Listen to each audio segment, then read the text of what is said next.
Welcome back. Previously, we posted on our Facebook and our Instagram handle as well as TikTok that we are going to be starting some advanced mathematical concept. And this concept will include limit and continuity, differentiation and integration, as well as other advanced concepts. But before we do that, we need to understand the backbone of all these concepts. Now, the backbone of all these concepts is called function. Function in mathematics. We need to know what is function in mathematics and how functions are manipulated. So let us look at the definition. So what is a function? According to what you're seeing on the board here, function can also be called mapping because they are used interchangeably. In mathematics, it's a rule that defines a relationship between independent variable as well as dependent variable. I want you to note the cogent points in the definition. What are the cogent points? Number one is rule. The next one is what? Independent variable. And the last one is what? Dependent variable. Those are the cogent points. And we have assisted points. Assisted points are what like define a relationship. Are you getting me? When we come to definition, we have cogent point and assisted point. So the cogent point will enable you to put all the definitions together. Okay. So in this concept, we are talking about independent variable. Are you getting me? Which mostly we represent them with X. And we talk about dependent variable, mostly we represent them with Y. But some lecturers, they can constantly be using X and Y. They can choose to use another variable. So therefore, try to understand the meaning of your letter when it comes to your definition. That's the when it comes to definition that your lecturer choose. But this definition above is called traditional definition. We have technical definition as well. In technical definition is given by Peter Dirichlet. And what is the man trying to say? He said that if a variable y is so related, are you getting me now? Is so related to a variable x, are you getting me? That whenever a numerical value is assigned to x, there is a rule according to which a unique value of y is determined. There is a rule according to which a unique value of y is determined. It is not necessary that you give the definition word for word the way it is. All you need to understand is ability to interpret it in your own word. To me, I know that a function will exist if there is a value of x that determines a specific value of y. Are you getting me? That is what this man is talking about. But the value of y is not determined on its own. There is a rule that determines the value of y. That rule is called function. So you can now begin to see a function like a machine. Are you getting me? With inputs of independent variable and outputs of dependent variable. But we have symbols that we can use to represent all these things. The first symbol is y is a function of x, that is to say y depends on x. Or they can use function such that a is mapped into b. I want you to look at how I read this particular expression. Function such that a is mapped onto b. This is another way of representing function. And this one is another one. That is function of x equal to what? 4 raised to power x plus 3. In this case, the rule is known. This is the rule.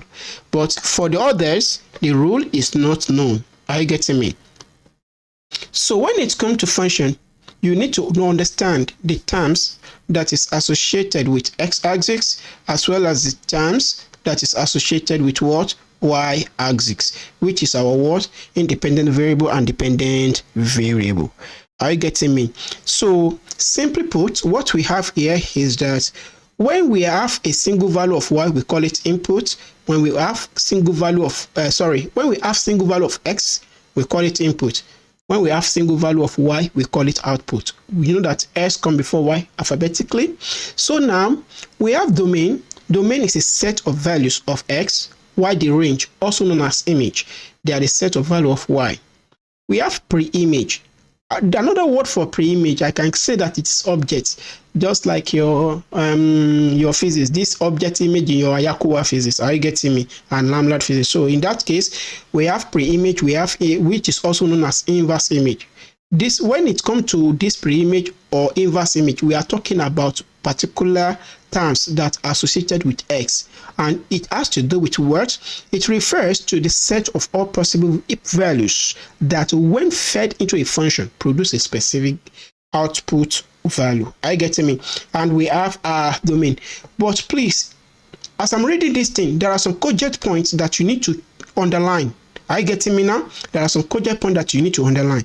Like in this place, pre-image refer to a set of all input value. Number one, it is not a single value, it is a set of values that, when fed into a function, it must be fed into a function, then it produces specific output. That is to say, it will produce a single output by codomain. So we have talked about range, which is the set of output value of y, and we have codomain. For the codomain, the meaning is that the codomain of a function is a large set that include all possible values that a function could potentially output.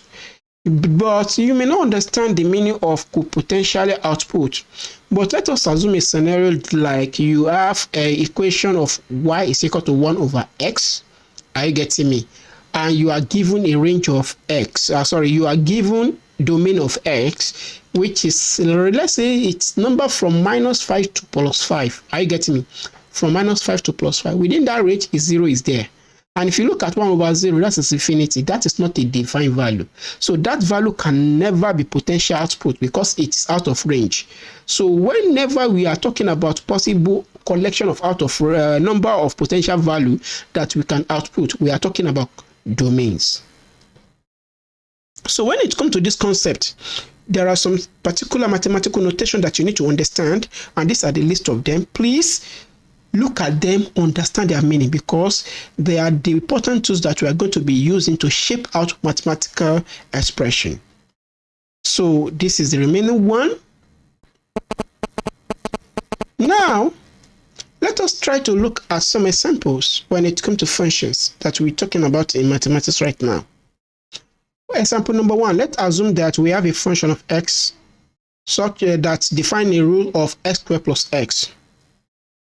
What will this function become if our x has changed to n plus 1? The meaning is that anywhere you are seeing x, change that x to n plus 1. So that is that. Another example is this. This is a function that is equal to what? Px plus q. You know that in this function does not depend on p and q. That is to say, our p and q are not part of the independent variable. It is only s that is our independent variable. The meaning of that is that p and q are constant. So what would this equation become when x has become n plus 1? Wherever you are saying this particular x, change it to n plus 1. That is the implication. This is another one. So what would be the expression or the equation when x is becoming n plus 1? Wherever you are seeing x, change it to what? N plus 1. This is another one. But this case, what happened? X has changed to what? To n plus 1. Wherever you are seeing x, change them to what? To n plus 1. So that is the meaning of that. So another example following is a situation where you have a function that is mapped to y such that this is a situation where there is a function such that y is mapped to 1 over y plus 1. And we can also write it like this. That is to say, we have this, we can also write it like this. The meaning of this is that you can see in this expression, our y is not independent variable. We have chosen y to be our independent variable. Are you getting me now? It is no longer dependent variable in this particular kind of equation. And you can see, because it is the one that is part of the rules of that particular equation. Y is part of the rule. So whenever a particular variable is part of the rule and it is not constant, it's going to be independent variable. So now, what are we going to talk about here is that for this particular scenario,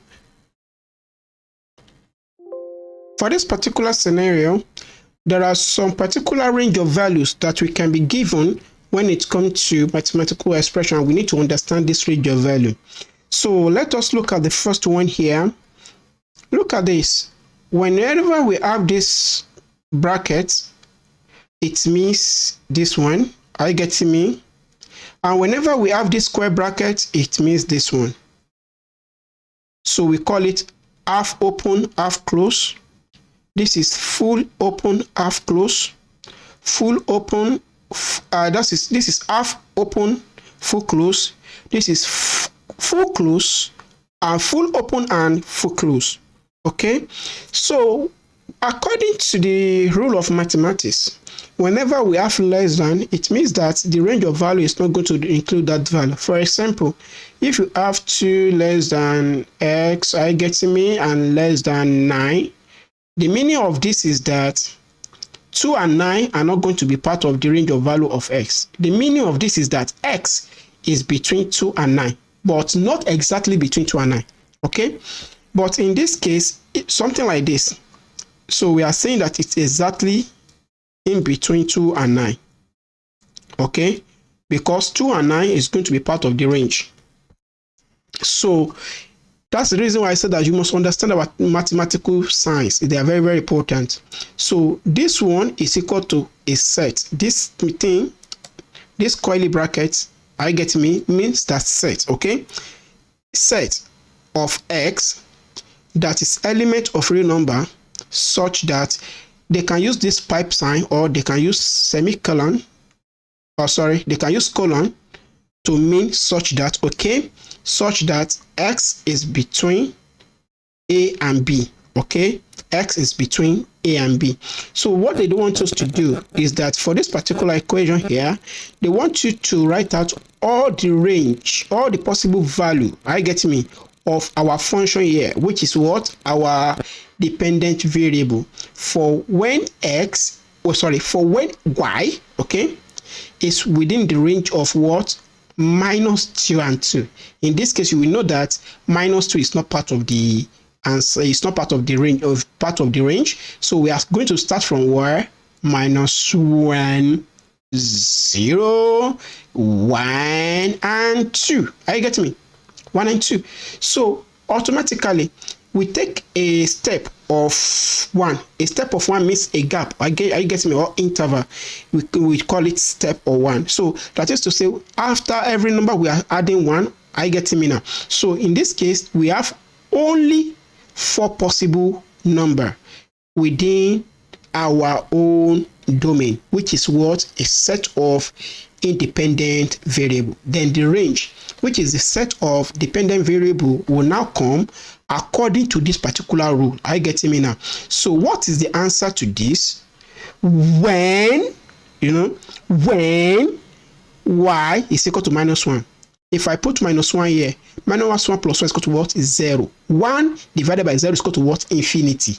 You will see that that number will not exist within that range. Are you getting me? So what about if it is 0? What about if it is 1? What about if it is 2?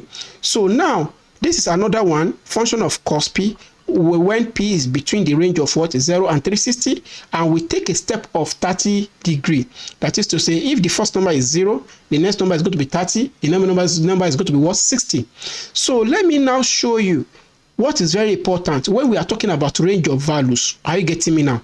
What is important is that for that range of values, we can see the behavior of our expression by plotting graph.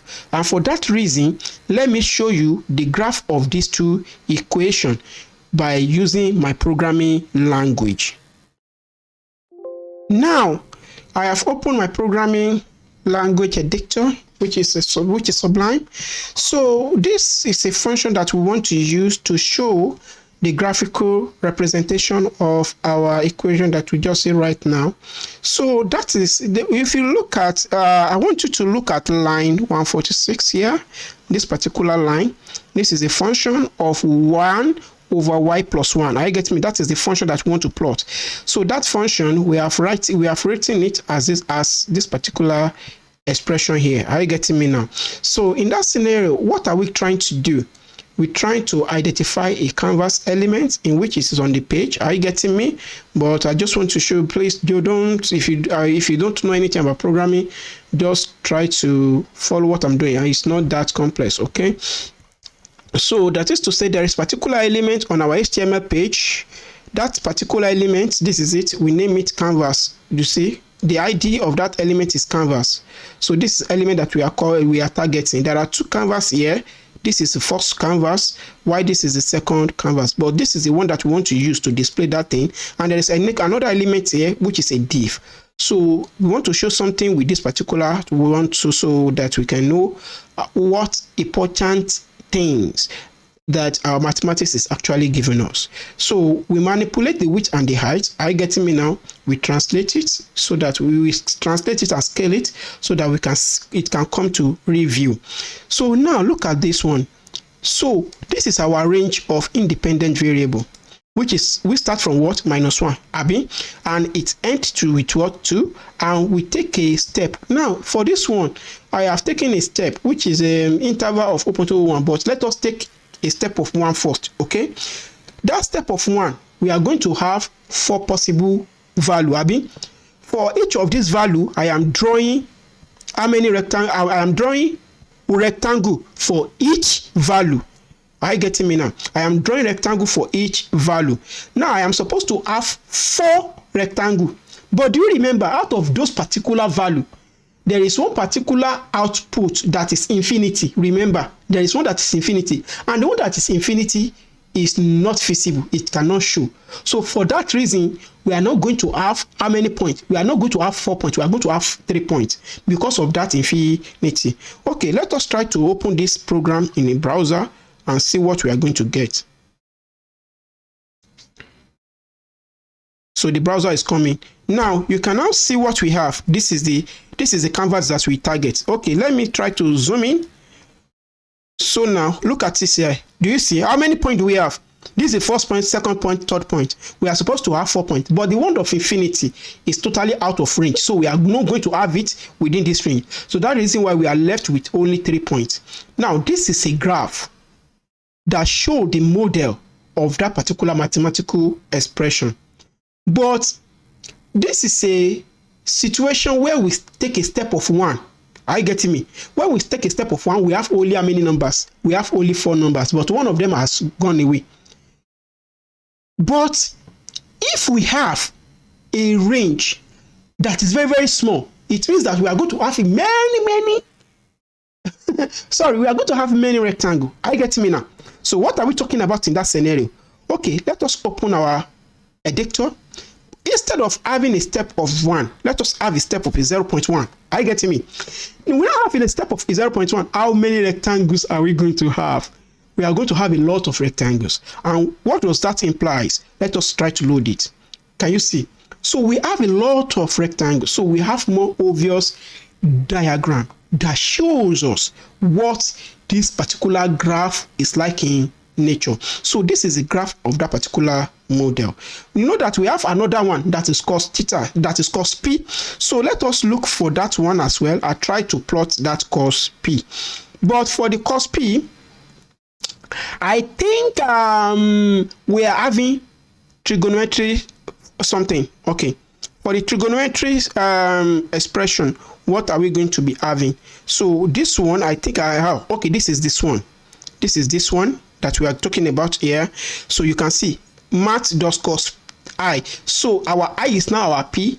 So this is a function that will plot that particular cos P. So let me try to comment out this one. Are you getting me? And give us that of the cos P and see how the graph will behave. Okay, let us call this function here and save it and see what we are going to get. So what are we talking about here? You can see in this case, what step are we taking?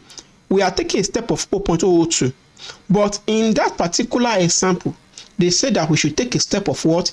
30 degree. Are you getting me? We should take a step of what? 30 degree. But this particular equation is in radian, so we have to convert that degree to radian. If we convert 30 degree to radian, we should be having pi divided by 6, and pi divided by 6 in this program is math.pi, I get me, divided by 6. So that is what we call 30 degree. So let us see what our graph will give us. This is which is what the function of what? Cos theta. Okay, so let us see what we are going to get. Can you see what you get? This is a cosine function. How many points are we having? Well, I count 1, 2, 3, 4, 5, 6, 7, 8, 9, 10, 11, 12. And now, if it is 12, try to see how many numbers is between 0 to 360 degree, taking interval of 30 degree. Taking interval of 30. Of course, you should be having 12. Are you getting me now?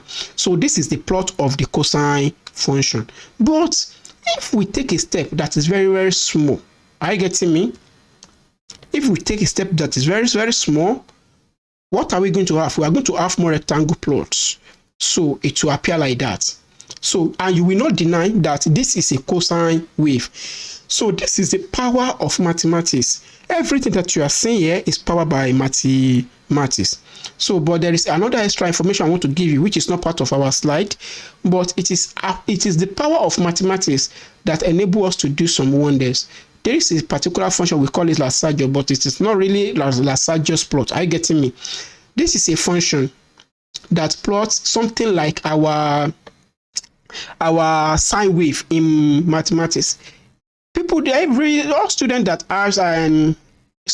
has higher core or lambda physics, you will normally see some equation like y is equal to initial value of y. I get me, y naught, okay, and plus amplitude multiplied by sine theta. This particular equation, are you getting me now? This is the equation. Are you getting me? In which we take initial value of y to be what? 150, and the offset is a particular number which is equal to what? 100. Are you getting me now? And this is the sine of the angle, and that angle, it is our independent variable. Are you getting me? That we plot. But for that independent variable, what are we trying to do? We take the angle to be initially 10. Are you getting me now? And when animation is called, are you getting me? We increase the angle by what? Is 0.02. So let us see. Well, now for that, for this particular scenario, we plot a circle.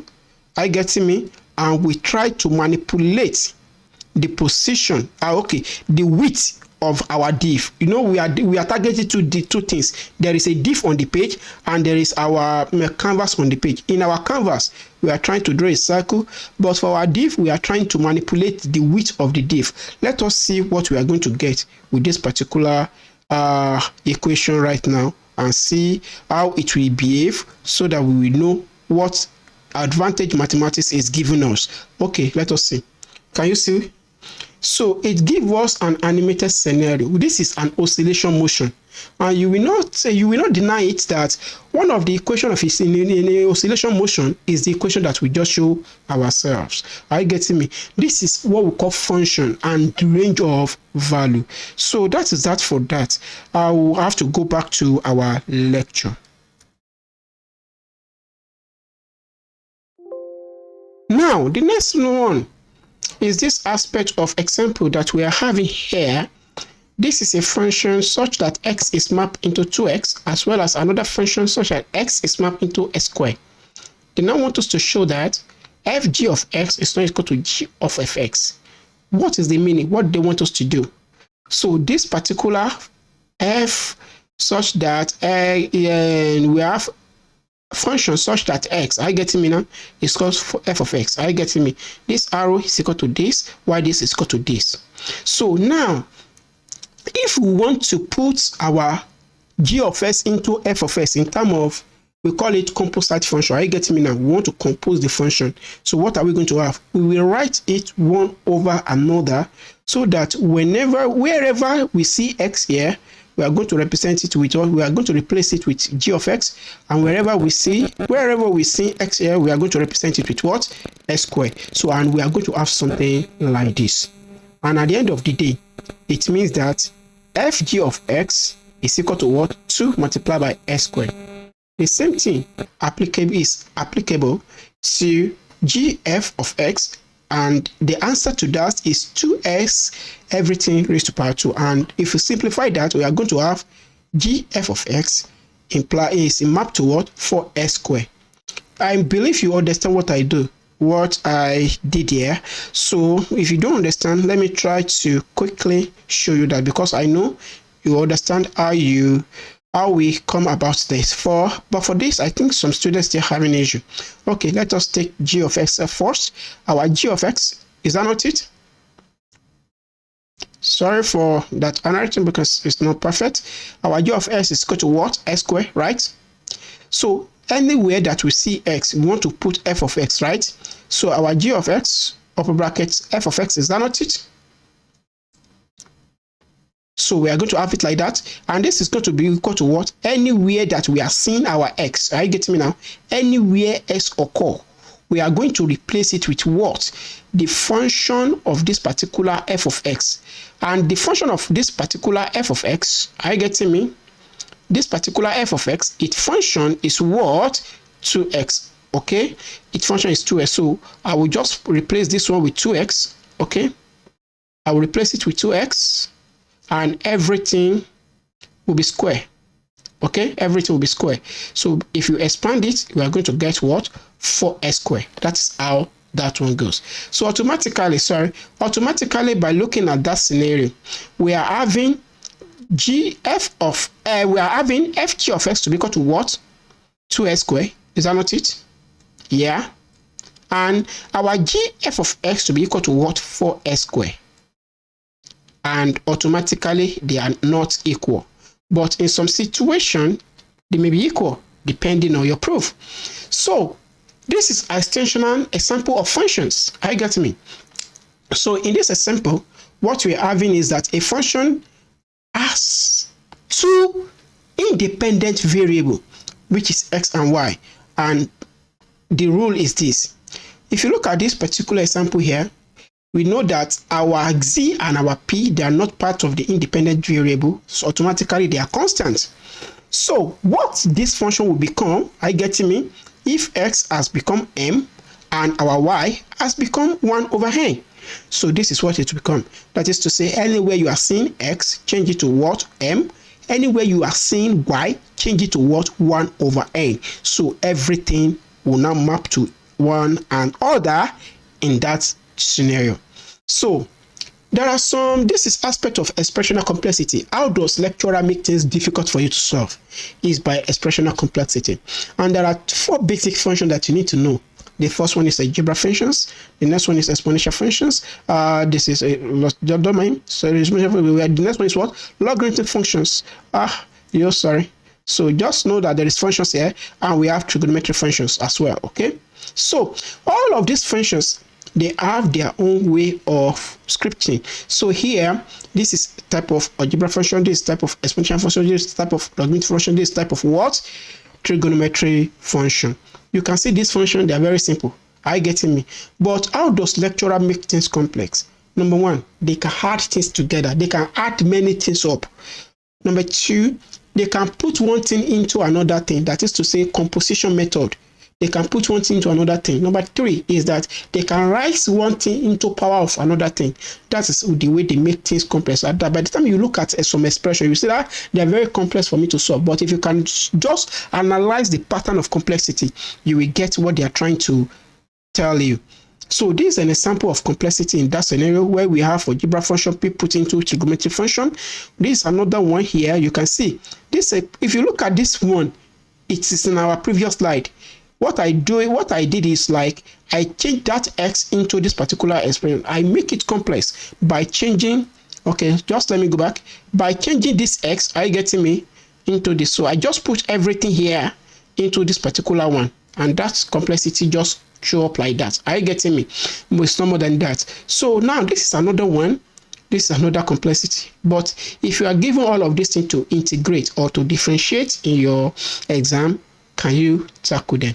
Or you see what you are seeing here is the same number that will rise over one another to infinity.